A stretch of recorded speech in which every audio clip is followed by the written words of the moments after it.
Hello there and welcome. I'm Reverend Nhien, founder of Evolving Enneagram and the author of The Enneagram of the Soul, a 40-day spiritual companion for the 9 types. If you've been seeking a compassion-based contemplative approach to Enneagram-informed transformation, you are most certainly in the right place. This is where contemplation meets the Enneagram. So, we are now in week 4 of a 12-week Sunday talk series based on the theme 9 Points of Light. Today's talk is the final one in relationship to the body center of the Enneagram, points 8, 9, and 1. And today we're exploring Enneagram 1, aligning with integrity. I'll explore this topic in 3 parts. First, I'll take a look at the essence quality of point 1, sometimes referred to as integrity.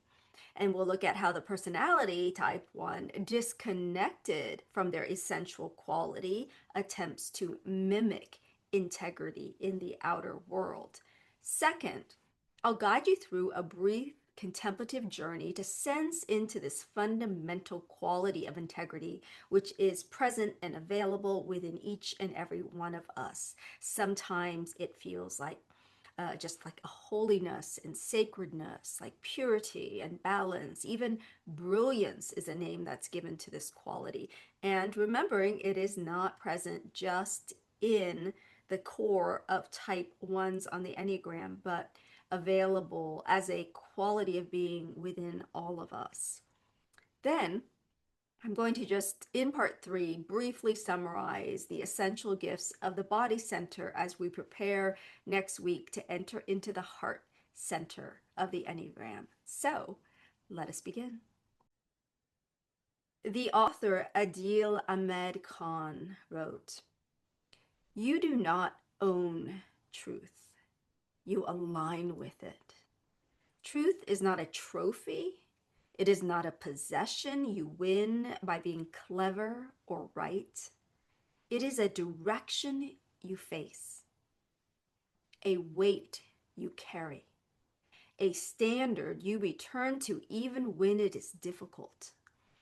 The one who walks toward truth may never reach it fully, but in walking, they become more real."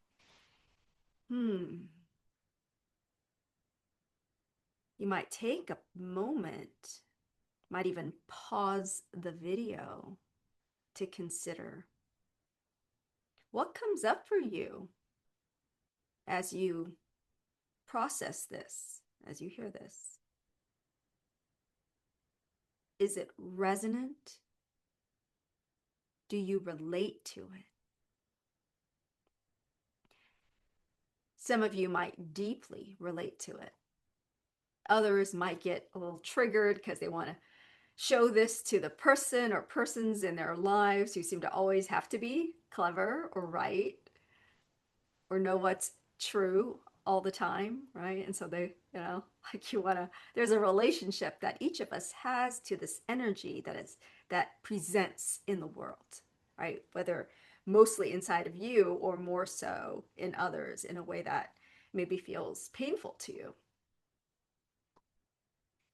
Now, I'm not deeply familiar with this particular writer's work, but when I came across this passage, it struck me how much this seems to describe the inner journey of illumination or awakening for Enneagram type 1s and for that aspect of oneness that is in all of us in different degrees, right? And from the personality's perspective, again, never making personality wrong, but just recognizing that the personality's perspective is limited and limiting. From the personality's perspective, type 1s and this energy in all of us would like perhaps to own truth, right? To believe that we, whether it's like our political side or whatever, has has um has found the truth, right, and lays claim to it. In a lot of 1 energy, there's this quest and diligent work to discover what is true, or in 1ish language, what is right, and to act in alignment with this. right? And we might even call this, in the positive sense of it, we might even call it acting in integrity, acting in alignment with what we believe is right or true.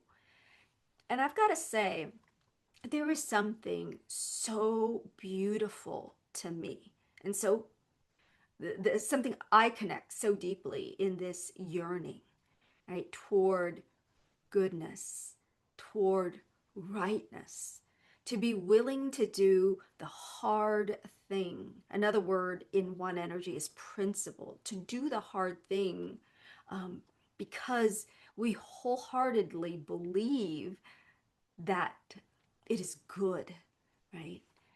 And at point one, it's like we have this access or portal into what is sacred, holy, noble, what just feels so right and balanced and aligned.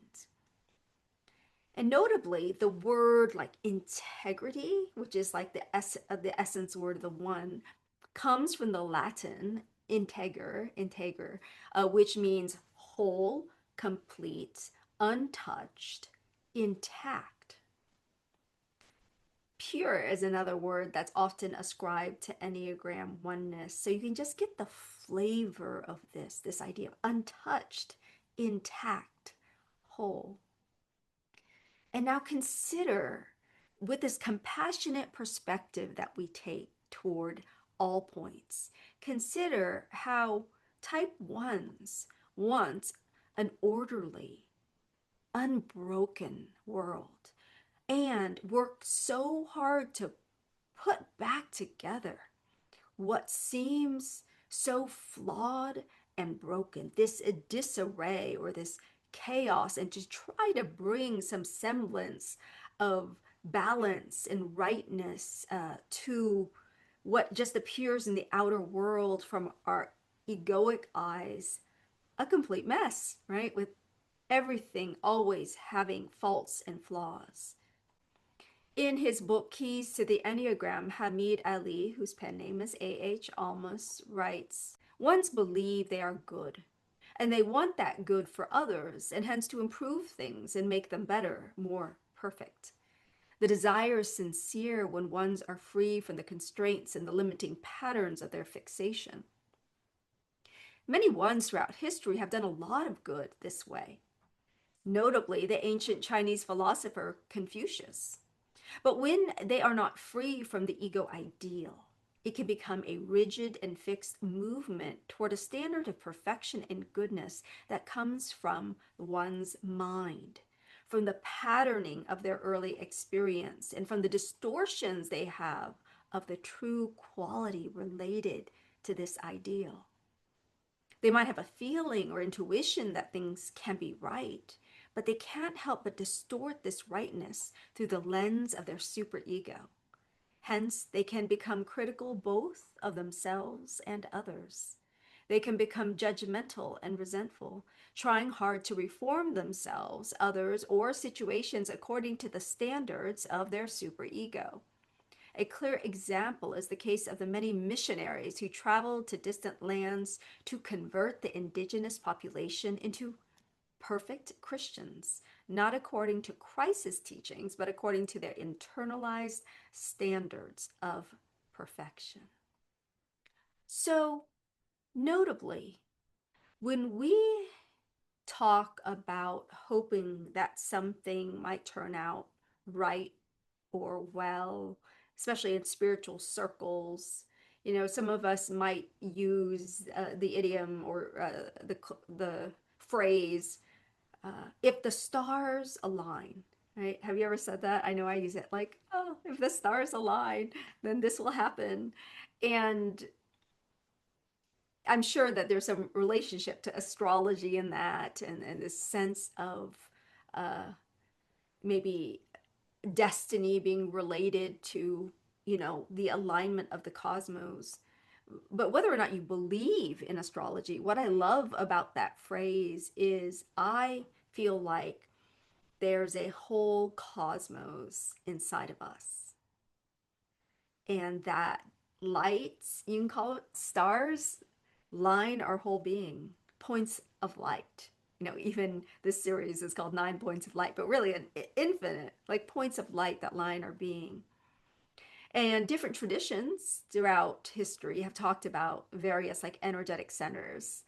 And I won't go into detail into any of them here, but again, I mean, we've been talking about the three centers in the Enneagram, the gut, the heart, the head, right? And others might know about the chakra system. And then even we've talked about the dantian, the lower dantian being here below the belly, but recognizing that in this Chinese system, there are actually three dantians. It's the lower, the middle, and the higher, very in correlation with this gut, heart, and head energetic center, as if there are these points of energy or points of light throughout our being.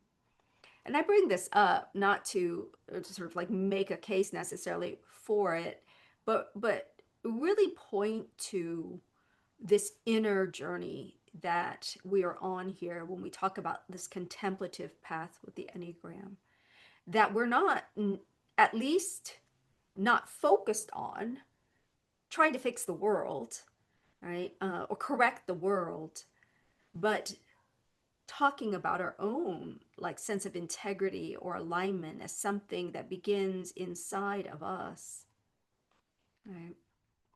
And considering that, like all the other numbers we've addressed so far, the eight and the nine, within this one energy, when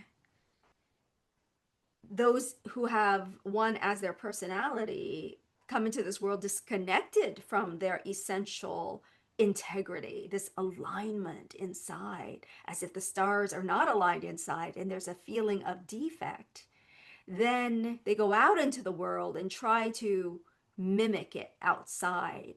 And I believe that the harm, that the suffering that is committed in the world derives from this lack of connection to our essential nature, and then our efforts to try to impose something in the world. We remember when we talked about the eights, just as the eight exercises external power, trying to impose power on others, to the extent it lacks connection to its own true spiritual strength inside.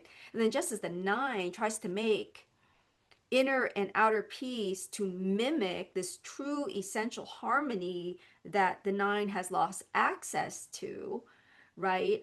And in trying to make this inner and outer peace at any cost, right? Does it at the cost of being real, of engaging with the world, creating peace out of checking out rather than being checked in or engaged, right? When the healing salve is to drop in to know that this diversity within harmony is available already. And so when we have it inside, we don't need the external world to show us that that is true. And likewise, here, as we land in one, that sense that this is good, that that you are whole and holy, is just not available. So the one tries really hard to put those stars in the right order, right? To align the stars, whatever that is. It might just look like, your laundry and putting that in order, right? Getting your household in order, getting our society in order. Um, but it's almost like they want to chart it and try to impose order on what is real. So it's an external imposition of order. And again, from this heartfelt and I think really authentic, organic desire and even intuition that there is like a fundamental rightness to things, right? But we can only find it inside ourselves. And what and related to that, I remember when I first heard this quote by Carl Jung. I'd rather be whole than be good. You think about the idea of integrity being about wholeness. There's a completeness to the moment, there's a holiness to the moment. But being very identified with the one energy myself, and as many of you know, believing I was a type one for many years, even when I first saw that quote, I was like, I'm not so sure. I want to be good. Can't we just have both? But being good and being whole are the same. I really was very confused by that and not really understanding that we're talking about a non dual experience where we go beyond carving out this side being good, this side being bad, but there's something about the whole and the holiness of the whole that I think the essence of the one really points us to. This is deeper than the intellectual mind can hold. John Lukovich, in his book, The Instinctual Drives and the Enneagram. By the way, if you are taking Instincts class in December, this will be required reading for it. The Instinctual Drives and the Enneagram by John Lukovich. He writes, the ego views integrity as purity, consistency, or rigid adherence to an ideal. But essential integrity refers to how events and personal experience are brought into a greater alignment with essential realities when we are present. While presence doesn't solve our problems, when presence connects essence to our experience becomes an opportunity for something in us to deepen. The way we are in the world is made congruent with our depths. Essential integrity becomes an invitation for forging a more coherent relationship between our outer life and inner life, giving new meaning, dignity, and purpose to our experience. Integrity means that essence acts as an organizing principle, so each of our parts and functions, our body, heart, and mind, fulfill their proper role and take their right relationship to one another. When the ego takes over, the personality's patterns are a response to feeling a loss of essential integrity. The ego bases integrity on personal standards rather than presence, confusing preferences with objectivity. This deteriorates into judging ourselves and our experience from a fixed view of how it should be based on the ego's ideals. Of course, the theme here is presence, right? That this inner journey we've been talking about with all these nuances and contours, looking at the points, are ways that we are inviting presence with this assumption, again, that there's something fundamental and true that's already here that is good, that is pure, right? And that we, with our Enneagram fixations all around the circle, are barred from really recognizing this. And so each type, each point we're dealing with here is just one portal into this. Can we hold this, right? Without overlaying our own notion of should, how it should be, rather than really embracing the holiness of how it is. I was thinking as I was pondering this sense of like alignment that is really core here. I know Russ Hudson talks a lot in terms of the alignment of the one. I'm pointing to my spine here. In our contemplative practice will include that. I kept thinking about the rock stacking practice that many people do nowadays spiritually. You'll see it if you go camping or hiking, people have stacked these rocks. What I like about it is that these are very imperfectly shaped, awkwardly shaped rocks that are in balance, that with a sort of care of attention, these imperfect shapes have this like wholeness within an integrity within them, right? And so I love this imagery of how the paradox is that these are not like, it's not like a stack of machine made items that were meant to be stacked together, right? This is like the universe organically as it is, rocks of different shapes and sizes, but in a kind of alignment. And so that's kind of how I think of the one energy holding integrity within our imperfect human existence. And so thinking about this notion of how in fixation ones are trying to impose goodness as a prescription. And so this can have a very legalistic feel to it, an outer sense of order. It's rigid and legalistic. And it reminded me of how in the Bible we hear these stories about how whenever Jesus like publicly like healed someone on the Sabbath, or like, his disciples were accused of picking food and therefore kind of working on the Sabbath, they were quite criticized, right? And this big question arose when Jesus responded, well, he was working just as, quote, his father was working. That was his response.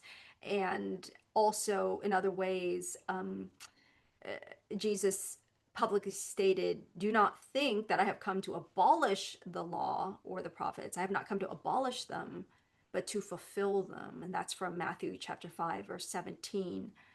And again, this is just one take from a unity perspective. And from my own perspective, I've always had this sense of like, oh, when Jesus came to point us to the divinity within all of us, that when we are not developed yet, we go by outer laws, right? That's a part of our development. That's kind of kids, right? When they don't have like their own inner wisdom cultivated yet, they've got to have like certain guidelines and rules on the outer, right?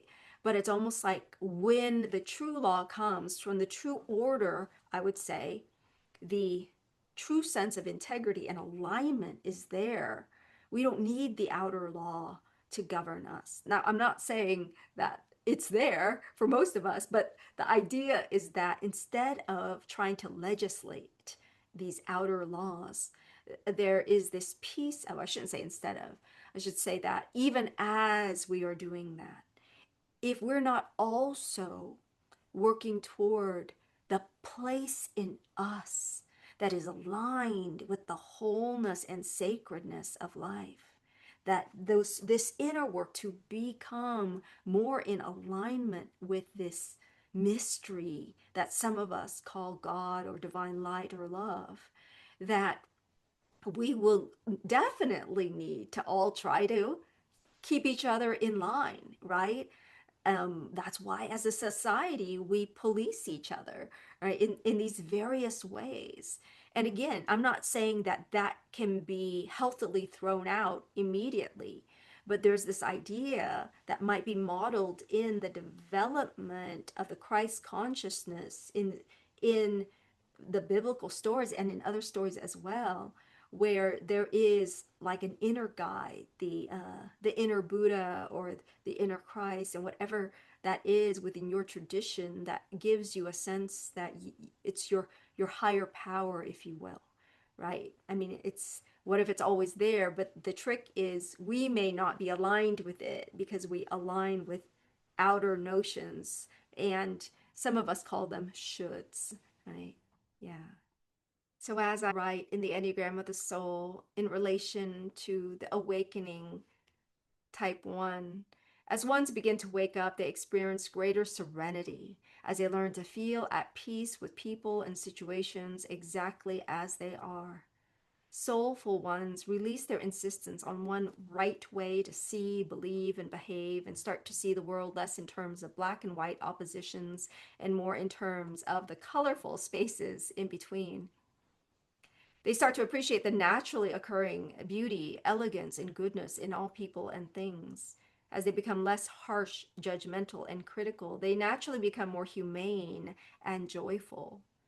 As their presence becomes less demanding and fault finding, they become more likely to inspire others to take responsibility for realizing their highest selves. Thus, soulful ones no longer feel the need to carry all the burdens of the world by themselves.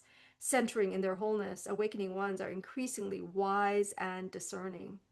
While living for a purpose beyond themselves, they know clearly not only what skillful actions they need to take, but also what attitudes or action to refrain from, what to let go of, and where it is ideal to let people or situations simply be. All right. And now let's move into part 2, a contemplative journey, aligning with integrity. for all types. As we know, the Enneagram journey is a journey of just being willing to really look at yourself, right? And see what you haven't yet seen, and to not just look at your habits, to be clear, things that are hard, but also remembering this is about opening to your gifts. And so this is part of it, this aligning with truth, aligning with integrity as something that's already here, that is available to us at the core of our being. And so remembering that this is about the ways that we forget that this is here, that you possess this natural holiness and sacredness and the capacity to behold that in life, in situations, in others, in a way that helps draw out the sacred in all. And so for each number, again, beginning with 8, let's talk about how aligning with truth, while at core is a spiritual practice of just opening to what is already so within you. On the egoic level, it might require some moves on our part. And so, as an initial matter for 8s, it might mean first relaxing the belief that you are the arbiter of justice, right? That you are here to dole out divine justice. For the 9s, it might mean you need to relax your resistance to discomfort, right? To just getting out of that comfort zone where truth may not be as you ideally would like it, right? So that you're actually facing it, being with it, not just on the outside. We're talking about first on the inside, allowing yourself to feel that. And then for the 1, relaxing the belief that you are objective, that you see things as they are in comparison to other people. For 2s, there's a need to relax your need to please, to people please, essentially, because that can jeopardize your commitment to what is true. Yeah. And for the 3, relaxing the need to appear a certain way, whatever way happens to fit the situation, right? And so that's what can take you from the truthiness of the moment. For the 4, relaxing the need to moralize, because that can take your energy outside first in a way that is not so helpful, right? It's remembering 4s have this line to 1 that they can easily tap into. And there's a way in which the idealism, the should that comes in there shows up in 4ness a lot too. So for the 5, relax the notion that truth must be rational.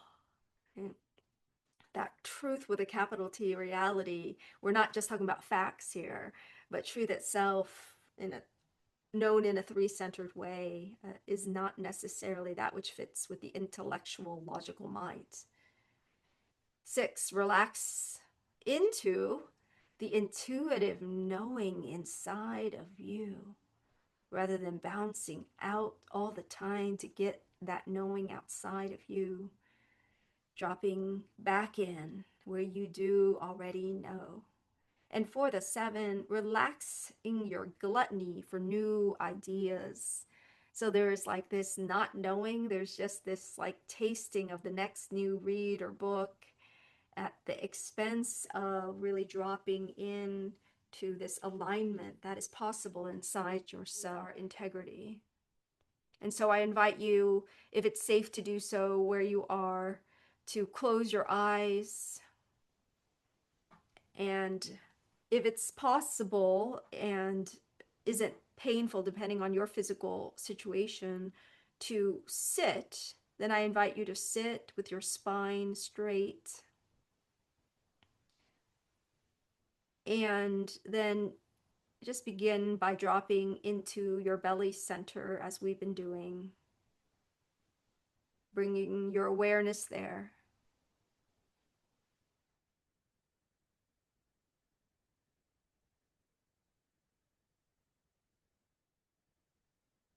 And feel how simply by bringing your awareness down there into the lower belly, that sometimes, you might feel a drop of your balance, your center, where there's some stability because there's a little bit more weightedness near the bottom there.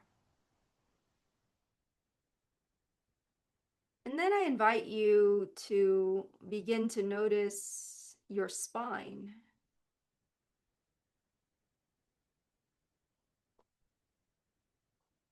And you might even rock back and forth, left to right, a little bit until your body finds like a natural balance on its own, just the way that your body wants to rest. You could go forward and back a bit too with that rocking. Kind of sense where your natural center and alignment is.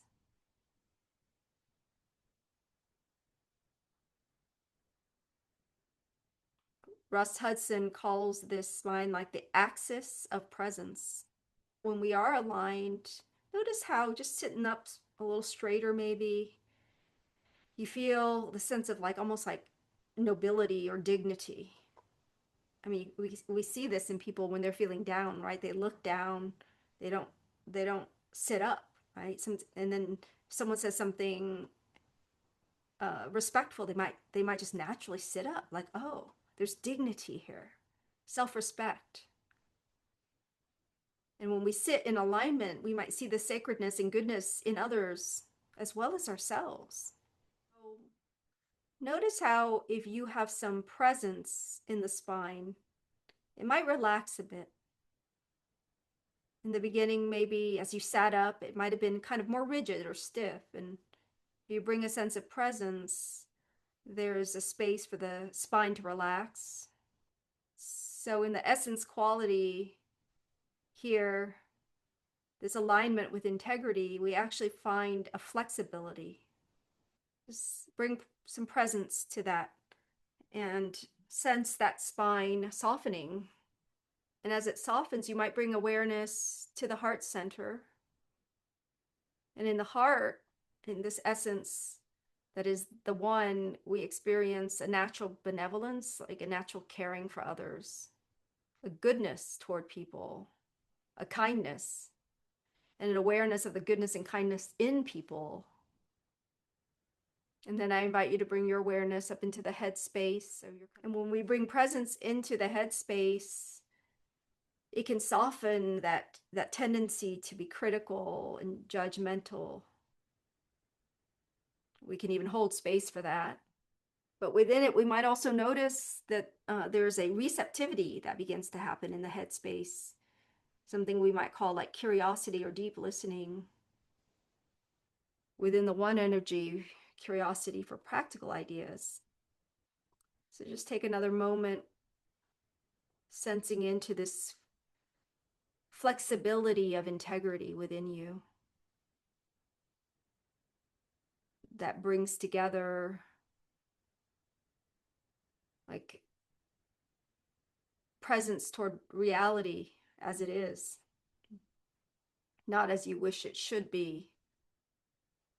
And so I invite you to begin to open your eyes as we come back into the space of our togetherness here, as I close with some words about the body types in general. And so the 8 represents our aliveness when we're present, our authentic aliveness and vitality, our true strength. And the 9 represents our grounded presence that's embodied. Yeah. And the 1 represents our flexibility that is also at once our integrity somehow as well. And as we release the need, the ego's compulsion for power and control and autonomy of its own, we experience an aliveness in our body that is also sensitive, a groundedness that is also active, and a goodness that is flexible, dynamic. I quote this yoga teacher in my book, Rivka Grace Savitri: the way you alchemize a soulless world into a sacred world is by treating everyone as if they are sacred until the sacred in them remembers. So in all our groups, we do this namaste, and I really endeavor not to do it just as a sort of trite, now cliche way of greeting, but remembering this holy truth that really is at the essence of point one in all of us, that we are indeed holy. And I love that in my book where I talk about the Namaste practice, there's this sense you can have when you're doing the Namaste of gathering. In a way, it's like it's left and it's right, and finding the unity of things right here as you bring your hands gently together, not slapping the palms together, but holding this sacred space inside, even like you're holding a lotus flower, right? This delicate holding. It's not harsh, it's soft, this beholding. And now, namaste. I'll see you next week for type 2.